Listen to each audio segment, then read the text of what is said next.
제가 지난주에 예배 끝나는 시간이 12시 10분이더라고요. 그래서 아주 기분이 좋았는데 이제 앞으로 일찍 끝내보려고 노력을 할 테니까 여러분 협조 부탁드립니다. 자, 창세기 2장 15절.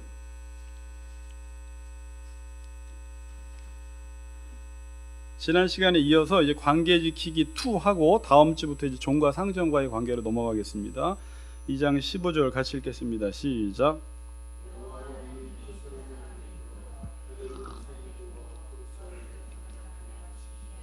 네. 자, 지난 시간에 2장 15절을 우리가 살펴보았습니다. 여호와 하나님이 그 사람을 이끌어 에덴 동산에 두어 그것을 경작하며 지키게 하시고, 하나님이 사람을 에덴 동산에 두어서 에덴 동산을 지키게 하셨습니다. 그럼 에덴 동산을 지킨다는 것이 뭐냐라고 할 때 뭐 도적의 침입을 막는 것, 그런 게 아니라고 했고요. 바로 그 아래 구절에 보면 16절 17절을 우리 같이 한번 보겠습니다. 16절 17절이 에덴 동산을 지키는 방법입니다. 우리 16절 17절 읽겠습니다. 시작. 여호와 하나님이 그 사람에게 명하여 이르시되 동산 각종 나무의 열매는 내가 임의로 먹되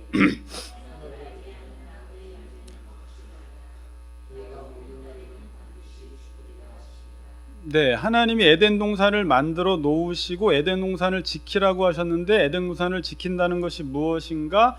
선악을 알게 하는 나무의 열매를 먹지 말라는 것입니다. 만약에 먹게 되면 에덴 동산이 보존되거나 지켜지지 않는다라는 것입니다. 에덴 동산이 지켜지지 않으면 사람들이 사는 게 힘들어지고요. 성경은 더 한 걸음 나아가서 먹는 날에는 반드시 죽는다라고 이야기를 합니다. 자, 하나님은 권능의 말씀으로 에덴 동산을 만드셨습니다. 하나님이 에덴 동산을 만드셨습니다. 하나님의 집은 이렇게 시작이 되었습니다. 하나님이 에덴 동산을 만들라고 우리 보고 시킨 것이 아닙니다. 하나님은 인간을 만들어 놓고 에덴 동산을 잘 만들면 살고 못 만들면 죽는다라고 하지 않으셨고, 하나님이 이미 우리가 살기 좋도록 에덴 동산을 다 만들어 놓으시고 우리 보고 에덴 동산을 지키기만 하면, 하나님의 말씀을 따라 살기만 하면 계속 에덴의 기쁨을 누릴 수 있다라고 우리에게 말합니다. 말씀하셨습니다. 자, 지금 역사는 에덴을 만들려는 사람과 에덴을 지키려는 두 종류의 사람이 있습니다. 자, 한번 잘 들어보세요. 제가 이번 주에 최 목사님을 만났는데 목사님이 이런 질문을 하셨어요. 유 목사는 앞으로 이 세상이 어떻게 될 것 같냐? 개혁주의 신앙으로 봐서는 제가 볼 때 목사님, 앞으로 이 시대는 앞으로 어려워집니다. 살기 힘들어지는 시대가 올 것입니다. 그러면 우리 그리스도인들은 과연 어떻게 해야 될까라는 질문 가지고 좀 토론을 했어요. 그거에 대한 답변이 저는 이게 아닌가 싶어요. 자, 제가 한번 생각을 좀 해봤는데, 지금 역사는 에덴을 만들려는 사람과 에덴을 지키려는 사람 두 종류가 있습니다. 자, 하나님의 백성들은 에덴을 지키려고 애쓰고, 하나님의 백성 아닌 사람들은 에덴을 계속 만들려고 애를 씁니다. 자, 그런데 에덴은 만들 수 있는 곳이 아닙니다. 하나님의 나라는 인간의 힘과 인간의 능력과 인간의 지혜로 만들 수 있는 곳이 아닙니다. 여러분이 우리가 사는 이 땅에서 살기 좋은 세상을 만들고 싶지만, 살기 좋은 가정을 만들고 싶지만, 죄송합니다만 인간은 살기 좋은 세상, 유토피아를 만들 수가 없습니다. 지금까지 역사가 증명해 준 것은 하나님의 나라, 정말 좋은 세상은 인간이 만들지 못한다라는 것을 역사가 계속 증명해 주고 있습니다. 제가 우리 아이들에게 아까 질문해 봤어요. 앞으로 세월이 흘러갈수록 살기 좋은 세상이 올까, 살기 안 좋은 세상이 올까? 그럼 애들이 다 부정적으로 보고 있어요. 앞으로 이 시대는 편안은 한데, 우리 이야기를 잘해요. 애들이 앞으로 기술이 발전해서 편안은 한데 살기는 좋지 않은 세상이 올 것입니다 라고 애들도 예측하고 있습니다. 인간이 아무리 경제적으로 잘 살고 모든 사람들이 다 아파트가 50평 되는 아파트에다 살고 모든 조건들이 다 갖추어져도, 앞으로 로봇가 생겨서 인간이 해야 할 모든 일들을 대신해 주어도 살기 좋은 세상은 오지 않습니다. 어떤 주의나 어떤 이즘으로 이 세상은, 어떤 제도나 그런 것들로 살기 좋은 세상이 오지 않습니다. 자, 그런데 사람들은 끊임없이 에덴을 만들려고 시도를 합니다.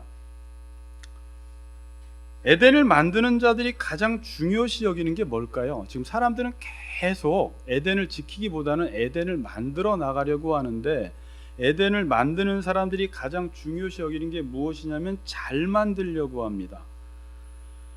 보이는 모양의 크기와 화려함으로 계속해서 에덴을 만들어 나가는 방식이 지금 인간들이 하고 있는 방식입니다.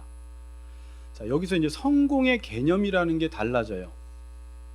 에덴을 만들려는 사람들이 생각하는 성공은 잘 만들어야 합니다.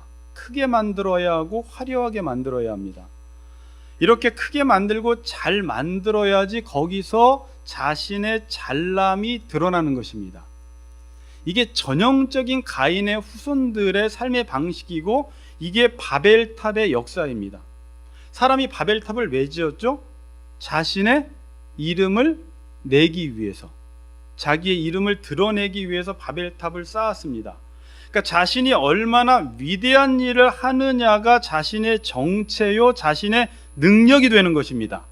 지금도 많은 사람들이 성공의 개념을 이렇게 보고 있어요. 그 사람이 어떠한 일을 하느냐, 어떻게 위대한 일을 했느냐로 성공을 따지고, 어떤 일을 하느냐로 그 사람이 누구냐를 지금 가늠을 해요. 사람들은 계속해서 에덴을 크게 만들고 화려하게 만들어서 그 만든 것을 가지고 자신을 증명하려고 하고 내가 누구인가를 보이는 방식으로 살아가고 있더라는 것입니다. 그런데 에덴을 지키려는 사람들의 성공은 뭘까요? 에덴을 지키려는 사람들의 성공은 크게 만들고 화려하게 만드는 데 관심이 없어요. 이 사람들이 생각하는 성공은 말씀을 지키는 것이 성공입니다. 이미 만들어 놓으신 에덴 동산을 내가 말씀을 지킴으로 지켜나가는 것을 성공으로 보고 있어요.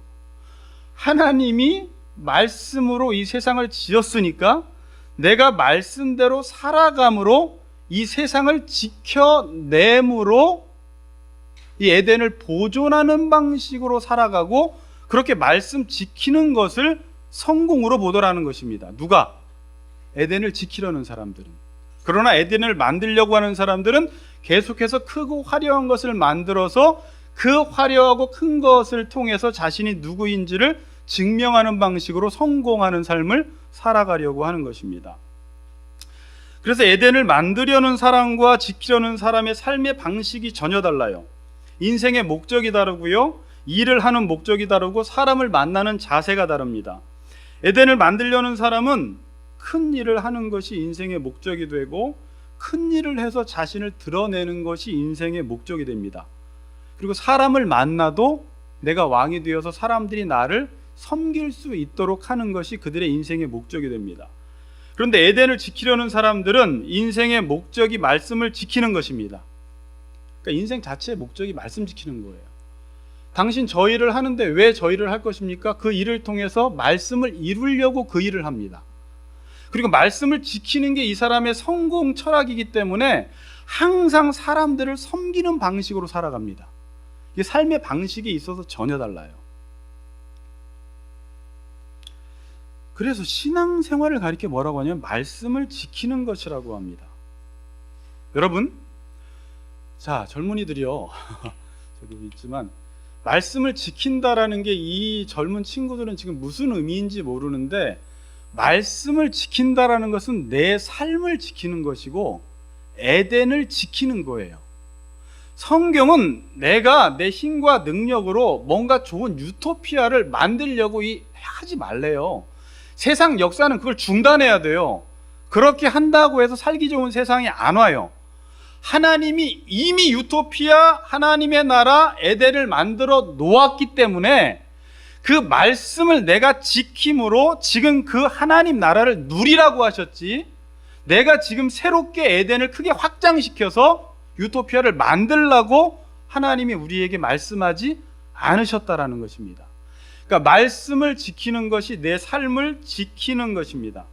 그래서 그리스도인은 일을 해도 말씀이 지켜질 수 있도록 일을 해야 되고, 돈을 벌어도 말씀이 잘 이루어질 수 있도록 돈을 벌어야 되고, 정치 활동을 해도 말씀이 잘 지켜질 수 있도록 정치 활동을 해야 되고, 예술 활동을 해도 하나님의 작품이 훼손되지 않는 한에서 말씀이 지켜질 수 있도록 예술 활동을 해야 되고, 무엇을 하든지 말씀이 지켜질 수 있도록 우리가 활동하는 것이 그리스도인들의 삶입니다. 그런데 무엇인가를 만들어내는 사람은 계속해서 필요한 것이 뭐가 되냐면 자본이 됩니다. 돈이 됩니다. 왜요? 돈이면 사람들은 모든 것이 다 된다고 생각을 해요. 그렇죠? 요즘 모든 사람들이 돈이면 안 되는 게 없다 그래요.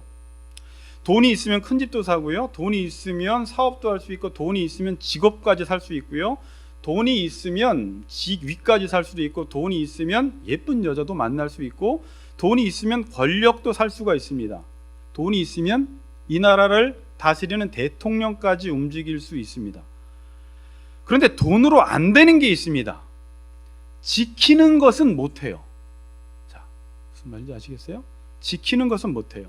제가 한번 표현해 볼게요. 집은 사도 가정은 못 삽니다. 직업은 사도 존경은 못 사요. 직위는 사도 권위는 못 삽니다. 편안한 건 사도 평안은 못 삽니다. 휴일은 살 수 있지만 안식은 못 삽니다. 쾌락은 사도 행복은 못 사요. 제가 거기 질문지에 다 표현했는데, 가정, 존경, 권위, 평안, 안식, 행복, 이런 것은 어디서 오는 거냐면 관계를 지킬 때 따라오는 복이에요. 이건 관계 지킴에서 귀결되는 것입니다. 그러니까 인간에게 가장 소중하고 필요한 것은 다 관계를 지킴으로부터 나오는 것들입니다. 이게 돈으로는 안 되는 것들이에요. 제가 그냥 인터넷을 돈으로 안 되는 것들이라고 딱 쳐보니까 이런 게 나왔어요. 집은 살 수 있지만 가정은 못 산다. 의사는 사지만 건강은 못 산다. 침대는 구해도 잠은 못 산다. 주기는 살 수 있어도 존경은 못 산다. 책은 살 수 있지만 지식은 못 산다. 피는 살 수 있지만 생명은 살 수 없다. 관계는 살 수 있지만 사랑은 살 수 없다. 뭐 이렇게 표현을 해놨어요. 그러니까 뒤에 것은 다 관계 지킴을 통해서 오는 것입니다. 자, 지금 많은 사람들이 결혼해서 행복한 가정을 만들고 싶어 합니다. 그렇죠, 성은자매. 누구나 다 결혼하면 행복한 가정을 꿈꾸지 않는 가정은 없습니다. 근데 행복한 집보다 여러분들이 가정을 만들어야 합니다. 근데 집은 어떻게 만들겠는데 지금 많은 사람들이 가정을 만들지를 못해요. 집은요, 대출 받고 돈을 벌면 집은 사는데 가정이 안 만들어집니다. 가정은 어떻게 만들어져요? 관계를 지켜야지, 제가 지금까지 가르쳐 주었던 그 관계를 지켜야지 가정이 만들어지는데, 집은 사는데 지금 계속 가정은 파괴되고 있는 것이 지금의 현실입니다. 자, 여러분, 관계가 지켜지지 않는데 집이 커요. 이게 좋아요, 나빠요? 나쁜 거예요. 관계가 지켜지지 않는데 집이 크면 그 큰 집은 서로를 분리시키기에 더 좋은 조건이 돼버려요. 각자 방으로 들어가 버려요. 관계가 안 좋은데 돈을 많이 벌었어요. 어떻게 될까요? 안 좋은 거예요. 서로 각자 돈 쓰기에 바빠서 관계는 더 악화가 돼버립니다. 그러니까 옛날에는 관계가 안 좋을 때 저희는 단칸방에 참 가난하게 살아도 5명이 쭈르륵 잤어요. 5명이 누군지 알겠죠? 저 형제가, 저만 남자고 여자 둘이에요. 여자들이랑 같이 쭉 나란히 잤어요. 그럼 관계가 안 좋아도 빨리 관계가 회복될 확률이 많아져요. 얼굴을 계속 보고 밥을 먹기 때문에. 근데 관계가 안 좋은데 집이 크면 각자 방으로 들어가 버려요. 관계가 많은데 돈이 많으면 각자 돈 쓰다가 서로 얼굴도 못 보며 살아가는 거예요. 그래서 옛날에는 관계가 안 좋아도 조건이 안 좋으니까 관계가 회복될 확률이 많았는데, 지금은 관계가 안 좋은데 모든 조건이 좋아지니까, 거기다가 스펙까지 좋고 성형수술해서 얼굴까지 예쁘다 보니까 바람필 확률도 더 많아지게 되는 거예요. 그러니까 관계가 안 좋을 때는 조건이 안 좋아지는 게 좋은 거예요. 약간 우리 애들이 그러더라고요. 집도 크면 좋고 관계도 좋으면 좋다 그러더라고요. 좋다 그래. 그러면 제일 좋은데 그게 안 된다. 잘. 부부가 사는데 관계가 좋지 않아요? 예전에는 여자들이 그래도 참고 상황을 견뎌내면서 살았습니다. 어떻게 해서든지. 근데 여자들이 사회 진출을 하게 되고 돈을 벌게 되면서 관계가 좋지 않으면 너 아니면 못 사냐 그러고 뛰쳐나가는 거예요.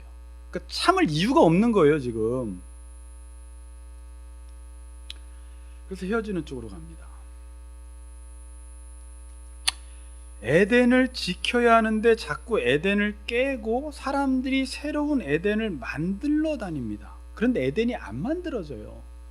하나님은 지금 운명적으로 만난 부부와 가정의 관계를 지키라고 하지, 어떤 새로운 가정이나 새로운 어떤 사람을 자꾸 만드는 방식으로 간다고 해서 결코 행복하지 않다는 거예요. 이미 하나님이 주신 관계를 지켜나가는 게 에덴을 회복할 수 있는 길이라는 거예요. 여러분, 하나님은 집보다 가정을 선택하라고 합니다. 자, 집과 가정 중에 둘 중에 하나가 있다면 가정을 선택하래요. 조금 집이 적어도. 자, 제가 이제 잠언서에 있는 구절이 생각이 나서 찾아봤는데, 잠언서 21장 1절에 보면 다투는 여인과 함께 큰 집에 사는 것보다 움막에 사는 것이 나으니라 그래요. 그러니까 움막보다는 큰 집이 좋은데 큰 집에서 다툴 바에는 움막에 사는 게 좋다, 이 말은 관계가 훨씬 중요하다 그거예요. 큰 집에 있는 것보다. 잠언 17장 1절 보면 마른 떡 한 조각만 있고도 화목하는 것이 제육이 집에 가득하고도 다투는 것보다 나으니라. 여러분, 마른 떡과 제육 어떤 걸 선택할 거예요? 제육이 좋은데 제육이 많은데 다투는 것보다 안 다투고 마른 떡 먹는 게 훨씬 낫다는 거예요. 인간은 조건들이 다 좋아도 관계가 깨지면 살 수가 없다라는 거예요. 에덴을 만들어 놓고 선악을 알게 하는 나무의 열매를 먹지 말아야지 에덴이 지켜지지, 먹으면 죽어, 그 뜻이에요. 근데 인간은 이건 지킬 생각은 안 하고 자기가 더 나은 하나님 나라 유토피아를, 바벨탑을 쌓아서 100층 넘는 빌딩들을 세워 로봇을 만들어서 설거지를 안 하고 큰 집을 만들어서 경제 대국을 만들어서 잘 살보려고 하지만 이 시대는 계속해서 자살하는 사람들이 많아지고 행복 지수가 떨어져 가고 있습니다. 이유는 여기 있는데 이걸 잘 몰라요, 지도자들이. 하나님을 안 믿으면 이걸 만들 수가 없어요, 여러분. 그래서 개혁주의 신앙은, 우리 신앙은 조금 비관적이에요. 이 시대는 유토피아가 안 와요. 계속 갈수록 더 악해져요. 갈수록 살기가 힘들어집니다. 사람들은 더 나은 에덴을 만드는데 더 나은 에덴이 오냐라는 질문에 오지 않는다라는 것입니다. 지금 관계가 박살이 나고 있습니다. 제가 요즘 만나는 사람들마다 관계 때문에 다 힘들어하는 사람들만 만나요. 10이면 9 이상은, 9 반은 다 힘들어요. 아니, 행복합니다 이런 가정을 제가 요즘 못 봤어요. 만나는 가정들마다 안 싸웁니다 이런 가정이 없어요. 사람들이 다 어디에 신경을 쓰고 산 거예요? 에덴을 지키는 데 신경 안 쓰고 에덴을 계속 만들어 나가는 데 신경 쓰다가 못 지켜서 박살난 거예요. 근데 이 관계 지킴은 제가 이제 자꾸 잊어버릴까 봐 앞에서 하나님의 섬김을 받을 때 내가 남들을 섬김으로 관계가 지켜진다고 했어요. 그거를 지금 아까 창세기 2장 16절 17절이 선악과로 간단하게 표현한 거예요. 인간은 하나님의 말씀을 들음으로 이걸 하나님의 섬김을 받는다라고 해요. 하나님이 우리에게 좋은 말씀을 줄 때 그 말씀을 잘 듣는 사람이 하나님의 섬김을 잘 받는 거예요. 그럼 이 섬김을 잘 받는 사람은 자연스럽게 남을 섬기게 되어 있어요. 그래서 2장 15절에서는 경작하며 지켜라, 그 말이 뭐예요? 섬기면서 에덴을 지켜나가라, 이렇게 말한 거예요. 자, 여기 중요한 원리가 다 들어가 있습니다. 저 오래 묵상했으니까 잘 들어보시고 인생 행복하게 사세요. 답이 어디 있는지. 여러분, 지금 하나님과 우리와의 관계가 계속 유지되고 있습니다. 기적이에요. 이 관계가 어떻게 유지되는 것이냐면 하나님이 끊임없이 우리를 섬김으로 하나님과 우리와의 관계가 유지가 됩니다. 다시 말씀드립니다. 하나님과 우리와의 관계가 유지되는 것은 내가 그 관계를 유지하는 게 아니라 하나님이 끊임없이 말씀으로 우리를 섬기시기 때문에 하나님과 나와의 관계가 유지가 됩니다.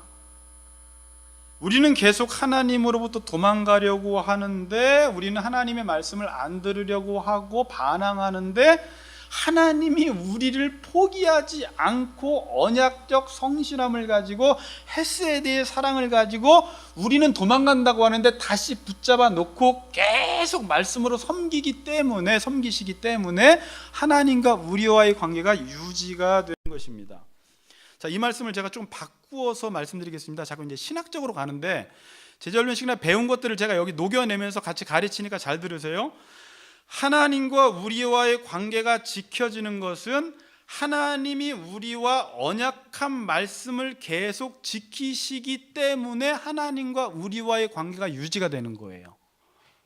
그럼 제가 이거예요. 하나님이 언약하신 말씀을 계속 지키시기 때문에 하나님과 우리와의 관계가 유지가 된다는 것은, 이 말을 간단하게 하나님이 우리를 섬기시기 때문에 하나님과 우리와의 관계가 유지가 되는 것입니다.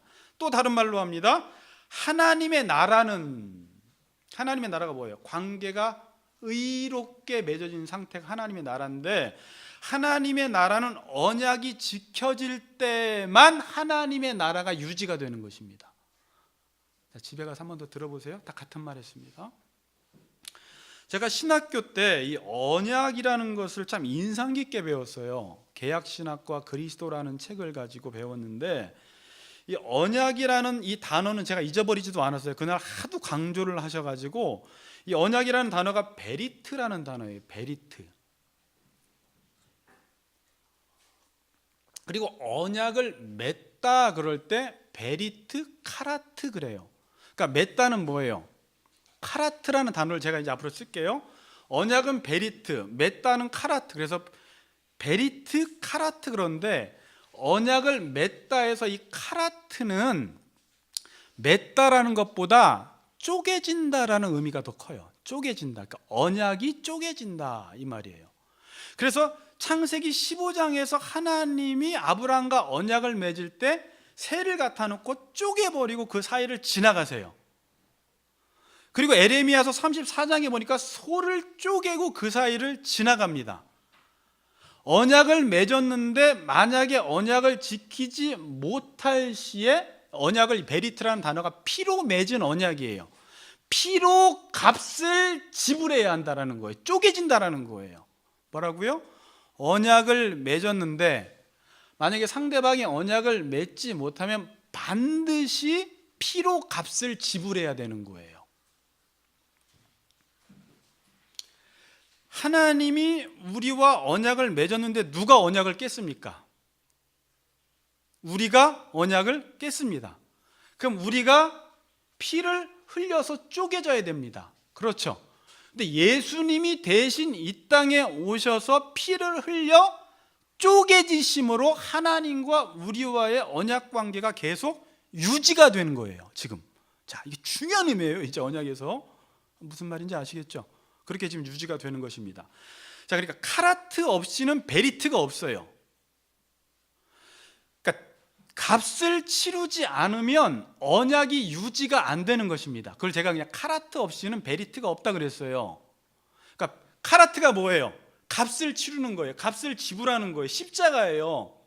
십자가 없이는 값을 치르지 않으면 언약이 유지가 안 됩니다. 그러니까 둘 사이에 관계가 유지되기 위해서는 누군가는 계속 카라트해야 돼요. 값을 치루어야지 둘 사이에 언약 관계가 유지가 되는 것입니다. 지금 하나님과 우리 사이가 계속 이렇게 관계를 맺게 된 것은 하나님이 지금 예수님을 이 땅에 보내셔서 쪼개지셨기 때문에 지금 관계가 유지가 되는 것이고요.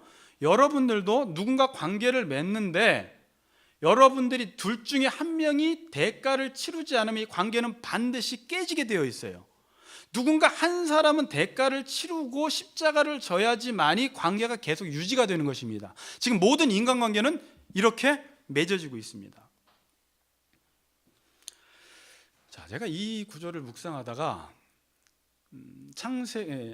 마태복음 13장 44절의 천국 비유가 떠올랐어요. 마태복음 13장 44절은 천국은 마치 밭에 감추인 보화와 같으니 사람이 이를 발견한 후에 자기의 소유를 다 팔아서 그 밭을 사느니라 이러는데, 잘 새겨보세요. 천국이라는 것은 사고 파는 걸로 설명을 해요. 뭐라고요? 사고 파는 거. 그러니까 천국은 내가 값을 지불해야지 그 천국을 살 수 있다라는 말이에요. 자기의 소유를 팔아야지만 천국을 살 수가 있습니다. 그러니까 천국은 관계를 맺는 것인데, 관계를 맺기 위해서는 반드시 내가 대가 지불을 해야지만이 관계가 맺어진다는 말이에요. 자, 그리고 누가복음 16장 14장 26절 27절에도 보면, 그 구절 좋나요? 누가복음 14장 26절 27절에 보면 무서운 말씀이 하나 나와요. 자기 부모와 처자와 형제와 자매와 더욱이 자기 목숨까지 미워하지 아니하면 능히 내 제자가 되지 못하고, 누구든지 자기 십자가를 지고 나를 따르지 않는 자도 능히 내 제자가 되지 못하리라. 이게 제자도에 관한 설명인데, 이 말은 정말 가족을 미워하라는 말이 아니라 하나님과의 관계에 사는 것을 최우선으로 하라는 거예요.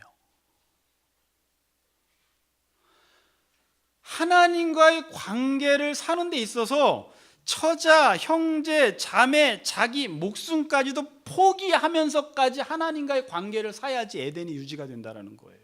이게 제자도의 삶이라는 거예요.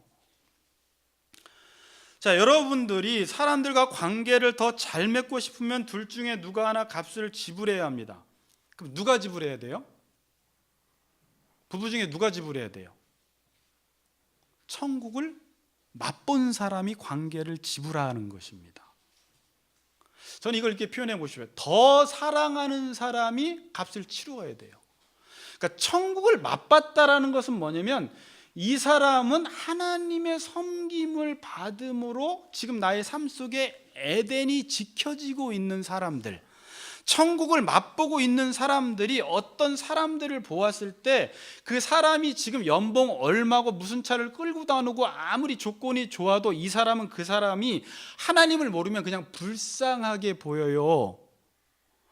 그러니까 내가 저 사람을 불쌍하게 보고 저 사람이 이렇게 나처럼 하나님의 섬김을 받으면서 에덴을 유지시킬 때 삶이 얼마나 행복한지를 나는 맛보았기 때문에 저 사람도 이것을 제발 맛보았으면 하는 소원이 내 안에 있기 때문에 더 사랑하는 사람이 그 사람이 잘 될 수 있도록 계속 값을 치르는 거예요.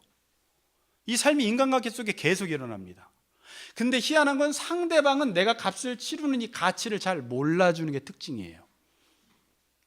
이 사람은 그냥 돈이나 몇 푼 더 주고 좋은 차 하나 사주고 집 사주면 좋아하지, 내가 맛본 그 하나님 나라를 위해서 너도 좀 맛보라고 제발 우리 자녀들에게 이걸 강요하는데, 자녀는 이 가치를 몰라요.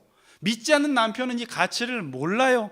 믿지 않는 아내도 이 가치를 몰라요. 안 믿는 친구가 제발 예수 믿고 행복했으면 좋겠는 게 내 소원인데, 그래서 계속 값을 치르는데 이 친구는 이걸 원하지를 않아요. 그럼 어떻게 해야 돼요? 포기하지 말고 이 친구가 나처럼 하나님의 섬김을 받고 에덴이 지켜지면서 이 행복을 누릴 때까지 계속 값을 지불하라는 거예요. 십자가 치라는 거예요. 섬기라는 거예요. 그럼 어떻게 돼요? 이 사람이 이 언약 당사자가 돼서 나중에 이 언약을 지키는 자로 변화된다라는 것입니다. 부모님들이 자녀 사랑하는 거 보세요, 여러분. 자녀가 잘 됐으면 좋겠다라는 게 부모의 다 바람이에요. 자녀는 지금 자기 수준에서 만족하는데 부모는 자녀는 이렇게 돼야 돼. 지금 특별히 하나님을 잘 믿는 부모일수록 이 기준치가 높아요. 언약을 지키는 자녀가 돼야 되기 때문에 지금 공부 1등하고 와도 1등해서 칭찬은 해주지만 이게 전부가 아니라는 걸 알아요. 우리 자녀는 반드시 이 언약을 지키는 자로 끌어올리고야 말 거라는 부모의 열심이 생겨요. 그래서 부모는 끊임없이 대가 지불을 합니다. 얘야 말씀 봐, 말씀 읽어, 그리고 너 공부 잘해도 그 공부 너를 위해서 공부하지 말고 그 공부를 가지고 하나님 말씀을 지키는 데 사용하라고 끊임없이 가르치고 섬겨요. 대가 지불을 해요. 부부 사이에도 일반적인 관계 속에서도 천국을 맛본 사람이 계속 갈아탑니다. 계속 쪼개집니다. 십자가를 지는 것입니다. 왜요? 사랑하기 때문이에요. 제가 저 사람을 사랑한다라는 말은요, 자 이렇게 표현해 볼게요. 제가 언약을 붙잡고 있다라는 말이에요. 자, 내가 하나님의 언약의 섬김을 계속 받으니까 내가 에덴이 지켜줬고 이 언약을 붙잡고 있으니까 저 사람도 이 언약대로 살기를 바라는 마음으로 내가 사랑을 하는 것입니다. 이게 성경에서 말하는 사랑이에요. 내가 너희를 사랑한 것 같이 너희도 서로 사랑하라고 했지 내 방식대로 사랑하라는 말 안 합니다. 성경은 하나님이 우리를 사랑한 것은 내가 너와 관계 유지를 위해서 그 크신 하나님이 끊임없이 지금도 십자가를 지시고 지금도 대가를 치르듯이 너도 그 사람에게 대가를 치루어서 그 사람을 하나님 백성 만들라는 거예요. 그게 그리스도인의 삶이에요. 근데 여러분이 어느 날 신앙이 흔들려서 이 언약을 붙잡고 있지 못하면 상대방에 대해서도 언약적 성실함으로 대하지 못하게 됩니다. 어느 날 내가 믿음이 약해졌어. 요즘 하나님의 섬김을 안 받아. 그러면 예전에 섬김을 잘 받을 때는 잘 참았어. 이 남편이, 이 아내가 이 목적에 이를 때까지 내가 수고하는 것을 끊임없이 했는데 어느 날 내가 하나님의 섬김을 안 받는 순간 나도 이 사람에게 그렇게 할 마음이 안 생겨지더라는 거예요. 거기서 그 힘이 안 나와.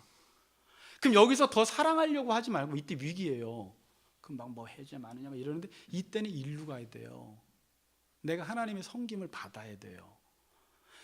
내가 너희를 사랑한 것 같이 너희도 서로 사랑하라는.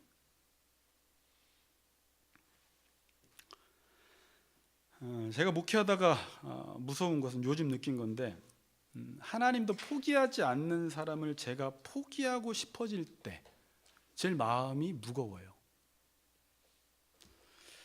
세상적인 마음으로는 그냥 내버려두고 싶어요. 그냥 안 나오면 안 나오게 하고 싶어요. 안 하면 냅두고 싶어요. 지금도 그런 마음이 있어요. 제 마음속에는요. 목회자인데 그냥 포기하고 싶은 거예요. 내가 왜 그래야 돼? 근데 늘 마음속에 성령님께서 주시는 마음 제가 그러면 안 된다는 거예요. 내가 너 사랑한 것처럼 너도 하라는 거예요. 계속해서 이 부담감을 포기하고 싶은데 포기하면 안 돼요. 미운데 계속 노력하는 거예요. 그렇다고 계속 이렇게 웃으면서 계속 사랑할 수는 없어요. 인간적으로는 미운데 여기서는 언약적 성실함으로 계속 그 사람을 대하는 내 모습을 보게 돼요. 이 두 개가 왔다 갔다 해요. 누군가는 언약을 지켜야 하는데 누군가는 대가를 지불해야 하는데 우리가 이 일을 하지 않으면 상대방은 죽습니다. 그냥 한 사람이 변화되기 위해서는 반드시 누군가는 칼아트해야 합니다. 누군가는 반드시 그 사람을 위해서 대가를 치루어야 돼요. 그것이 없이는 상대방은 돌아오지 않습니다. 여러분 그래서 선교지에 가면요 한 종족과 한 민족이 돌아올 때 항상 순교자의 피가 있어요. 그곳에 누군가 그 사람을 위해서 그 종족을 위해서 대가를 지불하더라는 거예요. 그리고 그 모습을 보고 이 사람들이 천국을 봅니다. 하나님 나라를 봅니다. 자신들같이 미개하고 별 볼 일 없는 사람을 위해서 어떤 사람이 와서 헌신하고 대가를 치르고 죽어지는 것을 보면서 거기서 하나님 나라를 보기 시작하는 거예요. 반드시 그래서 하나님께서는 하나님 나라를 이루어 가실 때 이러한 순교자의 피를 요구하세요. 요한계시록에 보면 순교자의 피가 차기까지라는 말이 있어요. 순교자의 피가 차기까지. 순교자는 육체적으로 죽는 것도 순교이지만 내가 그 한 영혼을 구원하기 위해서 끊임없이 내 자신을 죽이고 내 소유를 팔아서 천국을 사는 그 사람이 순교자예요. 날마다 자기 자신을 십자가에 못 박는 사람, 내 정욕대로 살지 않고 그 사람 영혼 구원을 위해서 내 기득권과 권리를 포기해 나가는 사람들, 순교자인 거예요.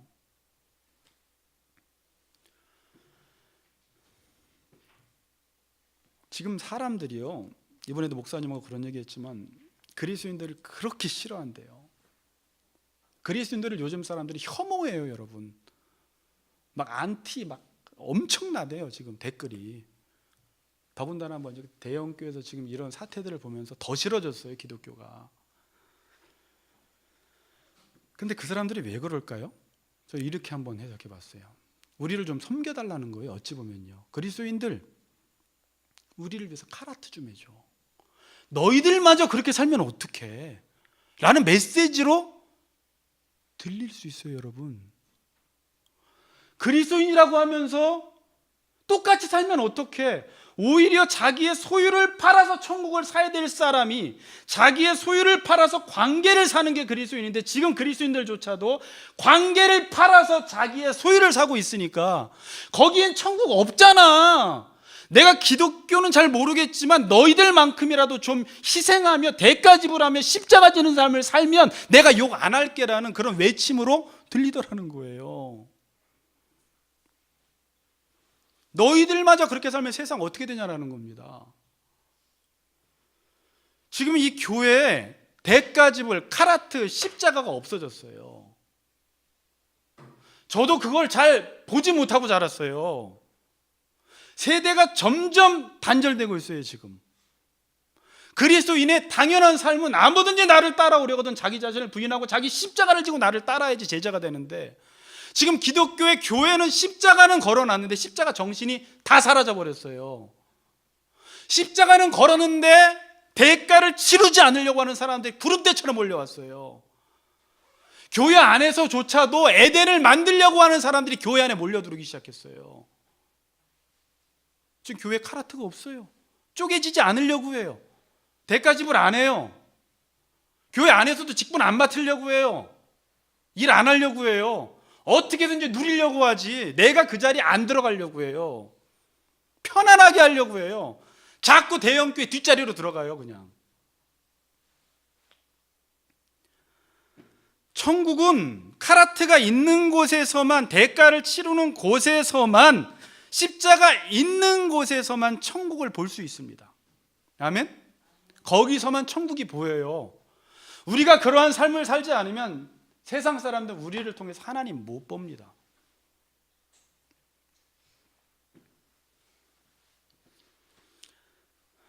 여러분, 사과를 사야 하는데 돈을 안 낸 것 보니까 이 사람이 사과를 산 거예요, 안 산 거예요? 안 산 거예요. 천국을 샀다고 하는데 대가 지불을 안 한 것 보니까 이 사람은 천국을 산 거예요, 안 산 거예요? 안 산 거예요. 그러니까 지금 그리스도인들의 삶이 내가 관계 속에서 먼저 섬기고 헌신하지 않는다는 것은 아직 천국을 맛보지 못했다라는 증거예요. 그런 섬김의 삶을 살아봐야지 천국이 내 안에 임해요. 그 세상 논리와 너무 다르기 때문에 사람들이 이 삶을 살지 않아요. 천국도 에덴을 만들어 나가는 방식으로 교회를 화려하게 지어서 사람들이 명예인, 저기 세상 권력자들이 잔뜩 모여있고 돈이 많고 이런 데가 천국 임하는 줄 알아요. 천국 그런 데 없어요. 천국은 십자가 지는 곳에 천국이 임해요. 여러분, 교회는 그냥 세워지는 게 아닙니다. 이게 저한테 되게 부담스러운 설교인데, 그냥 건물 크고 사람 많으면 교회가 세워지는 게 아닙니다. 교회는 대가 지불하는 사람이 많아져야 돼요. 그래야 관계가 세워집니다. 그래야 공동체가 세워져요. 그래야 하나님 나라가 세워져요. 우리 같이 걷는 교회 대가 지불 안 하잖아요. 좋은 공동체 안 됩니다. 이렇게 그냥 10년 20년 모여도 똑같아요. 대가 지불하는 사람, 제가 대가 지불하지 않고 여러분들이 대가 지불하지 않고 십자가 안 지려고 하면 이 공동체도 같이 걷는 교회 안 되고 그냥 따로 교회 이렇게 돼버려요. 그러면 교회가 대가 지불로 세워져야 되는데 세상적인 방식으로 계속 교회가 세워집니다.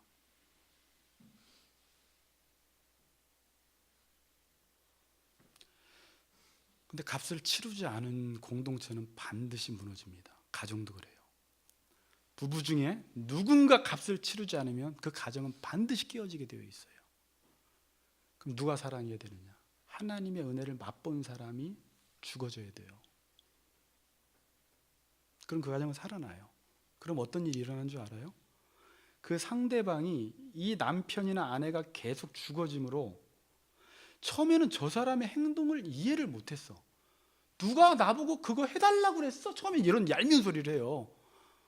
여러분, 어떤 그리스도인들도 그래요. 누가? 주님, 나한테 누가 십자가 지라고 했어요? 왜 혼자 지시고 난리예요? 그 가치를 우습게 여기는 거예요. 그런데 어느 날 왜 상대방이 나한테 저런 행동을 했는지가 깨달아지기 시작해요. 저게 나의 구원을 위해서 한 거구나, 나 잘되라고 한 것이었구나라고 깨닫고 감동하는 순간 그 당사자가 자신도 언약을 지키기 시작합니다.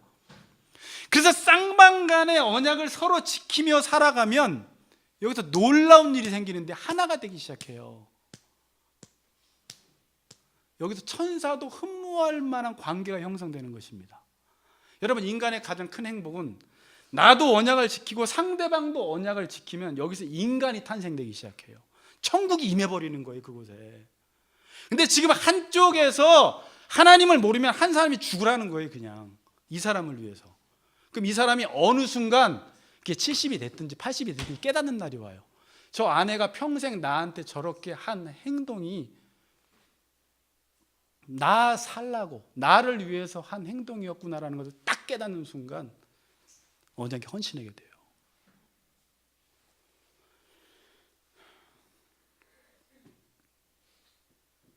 가정을 사기 위해서 많은 사람들이 지금 막 저금하고 집 사고 투기하고 투자하고 합니다.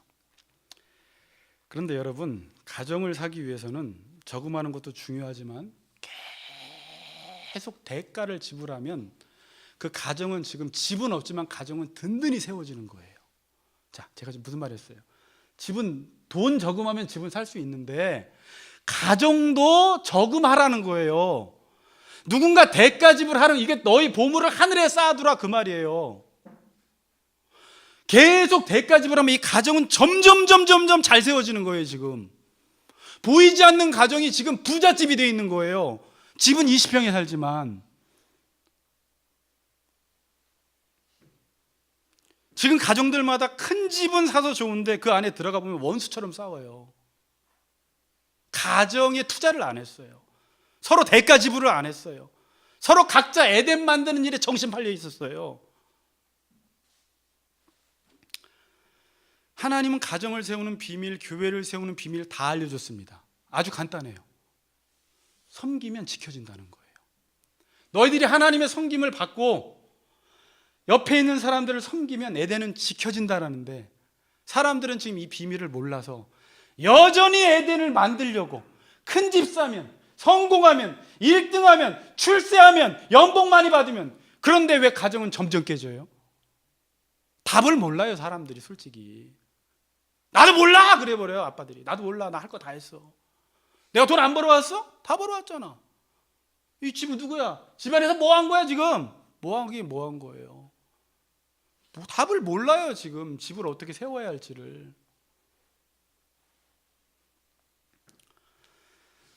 제가 이번 결혼 설교부터 쭉 설교하다가 참 재밌는 걸 너무 많이 깨달아서 재밌어요 정말. 여러분, 언약의 최종적인 목표가 뭐예요? 언약의 최종적인 목표, 아까 앞에서 이야기했는데 하나 되는 거예요. 이게 성경의 최종적인 목표예요. 자, 창세기 2장 24절 이제 결론이에요. 이러므로 남자가 부모를 떠나 그의 아내와 합하여 둘이 한 몸을 이룰지로다. 여기서 둘이 한 몸을 이룰지로다, 이 말은 단순한 부부관계만 말하는 것이 아니라는 걸 제가 말씀드렸습니다. 그래서 사도 바울이 이 비밀이 크도다, 여기에 놀라운 비밀이 들어가 있어요. 이건 무슨 비밀이에요? 주님이 우리를 위해서 카라트 하시고 대가를 치심으로 하나님과 우리가 하나 된 것을 결혼을 통해서 보여주신 거예요. 어떻게 하나님과 우리가 하나가 되었어요? 주님이 우리를 위해서 십자가 지심으로 대가를 치루심으로 하나가 되었는데, 자, 에베소서 4장 1절 이하에 보면 너희가 성령으로 하나 되게 하신 것을 힘써 지키라가 여기 또 나와요. 이미 하나가 되었으니까 하나 된 것을 힘써 지키는 건 뭐예요? 주님이 우리를 위해서 십자가 지셨는데, 그래서 하나가 됐는데, 하나님과 우리가 너희들도 계속해서 다른 지체들을 위해서 대가를 치르고 십자가를 져서 하나 된 것을 지켜내라는 거예요. 만일 그리스도인들이 대가를 치르지 않으면 하나 되면 깨진다라는 거예요. 어느 가정이건 어느 공동체건, 여러분 가정이건 우리 공동체건 서로 십자가 지지 않으려고 하는 분위기가 형성이 되면 공동체는 반드시 분열이 일어납니다. 가정도 마찬가지고요. 저는 이게 남은 고난, 사도 바울이 이야기한 남은 고난을 내 육체에 채운다. 주님이 고난 받으셨는데 왜 또 우리가 받아야 될 고난은 뭐예요? 그 십자가가 아니라 우리 안에서 계속해서 하나 되기 위해서 내가 대가를 치루어야 하는, 그래서 천국은 사고 파는 것으로 대가 지불할 때만 그 안에 천국이 와요. 여러분 가정에 남편도 안 하고 아내도 안 하잖아요. 천국 안 옵니다. 거기에 우리 교회도 목사도 안 하고 여러분들도 대가 지불 안 하면 여기 천국 없습니다. 교회를 아무리 크게 전놨다고, 베드로 성당처럼 수천억을 들여서 전놨다고 해도 거기에 천국 임하지 않아요. 십자가 걸어놨다고 해서 천국 임하는 게 아니에요. 결론을 맺을게요. 이번 주 큐티 말씀인데 로마서 12장 21절 맨 마지막에 이런 구절이 있어요. 악에게 지지 말고 선으로 악을 이기라 그래요. 따라합니다. 악에게 지지 말고 선으로 악을 이기라. 네. 지금 사람들의 삶이 무너지니까 가정과 교회와 삶이 무너지는 것을 당연하다고 지금 사람들은 생각을 하고 있습니다. 근데 무너지는 것 당연한 것 아닙니다. 악을 선으로 이길 수 있다라고 말을 해요.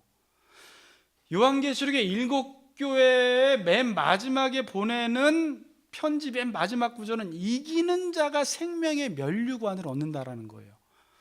악이 있다고 해서 우리가 못 이긴다고 말하면 안 되고 악을 선으로 이기라고 합니다. 자, 그럼 악을 선으로 이긴다라는 것이 뭐예요? 그냥 내가 착한 척하면 이길 수 있어요? 거꾸로 생각해 보세요. 우리가 악이었어요, 여러분. 우리가 안티크리스찬이에요. 하나님을 대적하는 원수였어요. 그럼 우리가 하나님을 향해서 막 비방하면 하나님도 우리를 향해서 힘으로 막 같이 맞대응했나요? 하나님이 맞대응하면 다 죽었어요. 하나님 맞대응 안 하시고요. 그게 악을 선으로 이긴 거예요. 우리를 위해서 하나님이 육체를 입고 이 땅에 내려오셔서 인간을 위해서 쪼개지심으로 우리가 그 사랑을 지금도 못 깨달은 사람도 있고 깨달은 사람도 있지만, 깨달은 사람은 그 사랑이 얼마나 큰지를 깨닫고 주여 내 인생 이제 나를 위해 안 살고 나도 이제 이 언약을 지키며 살겠습니다라는 결단하고 헌신하는 그리스도인으로 살아가는 순간 그의 삶 속에 놀라운 하나님의 나라가 임하기 시작하는 거예요. 아멘. 그리고 옆에 있는 남편이 지금 못 깨달았어. 내 자식이 못 깨달았어. 가슴이 찢어지는 거예요. 고통스러운 거예요. 내가 이걸 몰라버렸으면 나도 그냥 돈 추구하다가 자식하고 꿍짝꿍짝 갈 텐데 어느 날 목사 말씀 듣다가 인생이 이게 아니라는 걸 알아버렸거든. 그럼 어떡해? 이 사람 볼 때 막 갑자기 불쌍한 거예요. 부모도 불쌍하고 자식도 불쌍하고 형제도 불쌍하고 다 불쌍한 거예요. 어떡해? 네가 그럼 져. 지금부터 너 죽어. 그냥 너 죽으라는 거예요. 그럼 산다. 너도 살고 그 사람도 사는데 너 안 죽으면 너도 죽고 그 사람 죽는다는 거예요.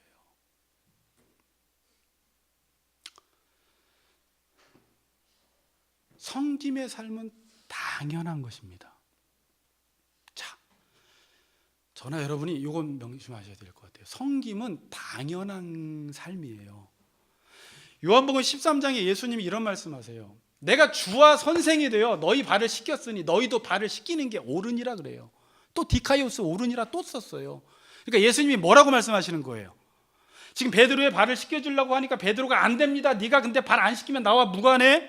내가 주와 선생에 대해서 발을 씻겼고 모범을 보였으니까 너희들도 발을 씻기는 게 옳은데 요한복음 13장 17절에 이런 중요한 말씀을 해요. 이것을 알고 행하는 자는 복이 있느니라 그래요. 따라해 봅시다. 이것을 알고 행하는 자는 복이 있느니라. 섬기는 게 옳은 거라는 걸 알고 행하는 사람은 복이 있다 그러는 거예요. 당연한 삶이라는 거예요. 섬기라는 게. 인간이 죄 짓고 섬김 받으려고 하고 권세 부리려고 하는 거지. 이것을 알고 행하는 자는 복이 있다. 근데 요한복음 13장 1절에 이래요. 예수님이 이 세상 사람들을 사랑하시되 끝까지 사랑하시니라. 그리고 나서 제자들의 발을 씻기는 거예요. 죽을 때까지 사랑하시는 거예요. 자기가 십자가에 달려 죽기 전까지 사랑하시는 거예요. 내가 주와 선생이 되어서 너희 발을 씻겼으니 너희도 발을 씻기는 게 옳은 삶이야. 이렇게 말씀하세요. 여러분, 지금 교회나 가정에나 이 섬김이 없어졌어요. 섬기면 지는 줄 알아요. 그래서 돈 많이 벌면 그거 가지고 재고 너 없으면 못 살아? 야, 교회에서 그렇게 힘들게 생활하지 말고 다른 교회 가. 가정에서도 너 그렇게 살지 마, 헤어져. 계속 사람들이 그런 얘기만 해요. 섬기면 진 줄 알아요. 그 사단의 말에 다 넘어가서 왜 이렇게 힘들게 교회 생활해? 왜 이렇게 힘들게 가정 생활해? 네가 그렇게 살 이유가 없잖아. 헤어져. 주님 오늘 우리에게 말씀하십니다. 가정 지키라는 거예요. 어떻게 지켜요? 어떻게 지켜요? 섬김으로. 그것이 옳은 삶입니다.